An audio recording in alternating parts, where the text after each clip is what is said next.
ఒకనాడు ఒక సాధువు దగ్గరికి ఒక శిష్యుడు వెళ్తాడు. గురువుగారు, ఈ శిష్యుడు మీకు ఇచ్చే ఈ చిన్న కానుకని స్వీకరించండి అంటాడు. అంతలోనే అతని మాటల్లో అహంకారం, దర్పం కనబడుతూ ఉంటుంది. ఆ శిష్యుణ్ణి అతని యొక్క దర్పము, అహంకారం చూశాడు. చిన్నగా నవ్వుతాడు. ఒక్కొక్క కంకణం చేత్తో పట్టుకొని అలా ఇలా తిప్పి చూస్తాడు. ఎంత ఉంటుంది ఈ కంకణం అని ఆ శిష్యుణ్ణి అడుగుతాడు.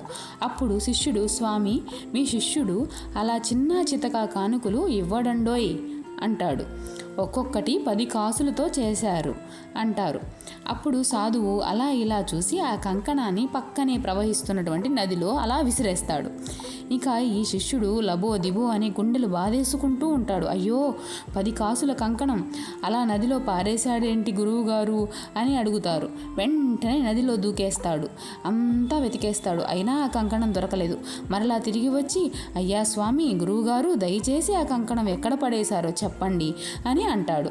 వెంటనే గురువుగారు రెండో కంకణాన్ని అదే నదిలో విసిరేస్తాడు. ఇదిగో ఇక్కడే పడేశాను అంటాడు.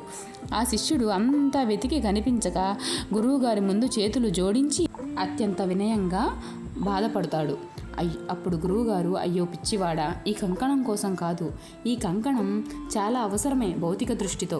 కానీ అదే లోకంగా అది లేకుంటే ఉండలేను అని అనుకుంటే వ్యామోహం నిన్ను పట్టి పీడిస్తుంది. ఈ వ్యామోహాన్ని ఆసక్తి అంటారు. ఈ ఆసక్తి అహంకారంగా మారుస్తుంది. ఈ అహంకారం పతనహేతువుగా అవుతుంది. నీకు కంకణాలు కావాలా అని వెంటనే గురువుగారు ఇలా అంటారు. ఆ నదీమ తల్లి ఆ 2 కంకణాలను తీసుకొచ్చి ఇస్తుంది.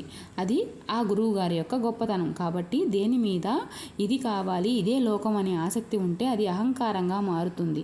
అహంకారంతో మనం ఇచ్చే కానుకలు ఇక ఎవ్వరు ఇచ్చి ఉండరు అనే భావనతో హృదయంలో ఉంటే నీకు ఇచ్చిన పుణ్యం రాదు. అన్నీ ఇచ్చిన భగవంతుడికి ఇంత కొంచెం మాత్రమే ఇస్తున్నందుకు చిన్నబుచ్చుకొని అటువంటి కానుకలు మనం ఇవ్వాలి. అప్పుడే నీ సంపద పెరుగుతుంది, నీ ధనం నిలుస్తుంది. ఇది కదా నారద పురాణంలోనిది.